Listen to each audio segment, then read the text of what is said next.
వాటన్నిటికి సంబంధించిన విషయం లోపల మేము ఫస్ట్ గా టాప్ ప్రయారిటీగా మెడికల్ ట్రీట్మెంట్, రెండు చనిపోయినటువంటి కుటుంబాలకు సంబంధించి, దాని తదుపరి అక్కడ ఉన్నటువంటి ఫెడరల్ సంబంధించిన విషయం లోపల ప్రయారిటీ చేస్తారు. దయచేసి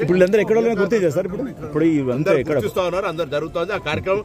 మీరు కొంత మనం అంత ఫెసిలిటేట్ చేస్తే ఆ కార్యక్రమం అందరూ సహకరించండి. ఈ కార్యక్రమం జరిగిన అందుకే చెప్పిన ఇప్పుడు ఇవన్నీ మాట్లాడతామని చెప్తాను. ఇప్పుడు ఎంతమంది గుర్తించారు సార్? రోడ్డు గురించి మాట్లాడతాం, రోడ్డు ఎప్పుడు ఎందుకు లేట్ అవుతుంది, ఏం జరుగుతున్నాయని వివరాలన్నీ తెలుసు కదా. మృతుల బంధువులు ఆవేదన వ్యక్తం చేస్తారు. తప్పులు వాళ్ళ గురించి వాళ్ళు మాట్లాడిన దానికి ఎవరేమంటారు బ్రదర్, వాళ్ళు మాట్లాడిన దానికి ఎవరేమంటారు. అందుకే దాని డెప్త్ డిస్కషన్ స్కోప్ ని ప్రయారిటీ కదా.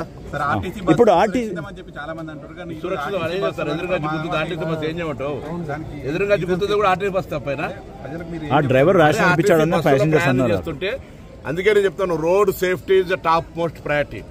రవాణా శాఖ తరఫున రోడ్డు భద్రతకు సంబంధించి ప్రజలను అవగాహన కలగడానికి పాఠశాల స్థాయి నుంచి చేస్తున్నాం.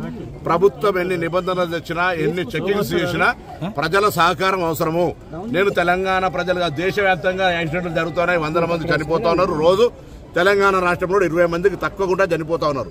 వాటిని నివారించడానికి డేంజర్ స్పాట్స్ ను రిమూవ్ చేస్తా ఉన్నాం R&B శాఖతో సమన్వయంగా. అంతేకాకుండా ఎక్కడెక్కడైతే ఫిట్నెస్ కావచ్చు ఇతరత్ర అంశాల మీద ట్రాన్స్పోర్ట్ డిపార్ట్మెంట్ సీరియస్ గా యాక్ట్ అవుతా ఉంది. బట్ ఇది నెగ్లిజెన్సీ, ఒక ఇన్సిడెంట్ ఒక యాక్సిడెంట్ గా మారినప్పుడు తప్పకుండా దాన్ని విచారణ చేసి అన్ని రకాల చర్యలు తీసుకుంటాం. గుర్తించారు సార్ దాని బాడీస్.